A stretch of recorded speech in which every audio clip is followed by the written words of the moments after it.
সড়কে সিগন্যাল বাতি আছে, তবে মানছে না কেউ। রাজধানীর সড়কের দীর্ঘদিনের চিত্র ছিল এটি। আর সেই সিগন্যাল নিয়ন্ত্রণ করত ট্রাফিক পুলিশ।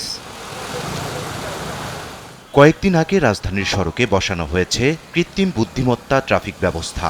আর এতেই সড়কে ফিরতে শুরু করেছে শৃঙ্খলা। সড়কে লাল নীল বাতি মেনেই চলাচল করছে যানবাহনের চালকেরা। রাজধানীতে চলাচলকারী যানবাহনের চালকেরা বলছেন, সড়কে এআই ট্রাফিক ব্যবস্থা চালুর পর থেকে সিগন্যালে দীর্ঘ সময় দাঁড়িয়ে থাকতে হচ্ছে না। নিয়ম মানার কারণে প্রত্যেকটা গাড়ি সুন্দরভাবে যেতে পারতেছে।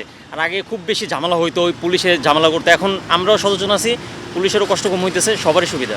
এটার সুবিধা হচ্ছে সবচেয়ে ভালো হয়েছে যে আপনার সঙ্গে সঙ্গে এটা টাইম মেনটেন করে চলতেছে। এখন আগে সিগন্যালে ধরেন আমি যেতে চাইলে আবার অন্য দিক দিয়ে আরেকদিন চলে আসতো, আমি বাধার সম্মুখীন হতাম, এটা নিয়ে ঝামেলা হতো। এই সিস্টেমটা খুবই ভালো হয়েছে।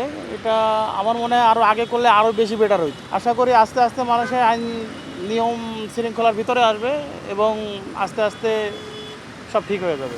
আইনশৃঙ্খলা রক্ষাকারী বাহিনীর সদস্যরা বলছেন, সড়কে এআই প্রযুক্তি চালু হওয়ার পর থেকে সাধারণ মানুষের মাঝে বেড়েছে আইন মানার প্রবণতা। এআই মামলা হওয়ার পর থেকে ওনারা যারা জানে তারা যথেষ্ট পরিমাণে সচেতন এবং ইউলো বাতি জ্বালার সাথে সাথে দেন নট রেড সিগন্যাল, ইউলোতে তারা থেমে যাচ্ছে, ফল দি স্টপ। আগে তো আমাদের অ্যানালগ সিস্টেমেই চালাতাম, হাতে সিগন্যাল দিয়ে আটকাতাম, হাতে সিগন্যাল দিয়ে ছাড়তাম। এখন ডিজিটাল সিগন্যাল প্রতিস্থাপন হওয়ার পরে মানুষ অনেকটা, অর্থাৎ 95% পজিটিভ, কারণ তারা সিগন্যালটা লাল বাতি জ্বলার সাথে সাথেই তারা ওই দাগের ওখানে থামে যায়।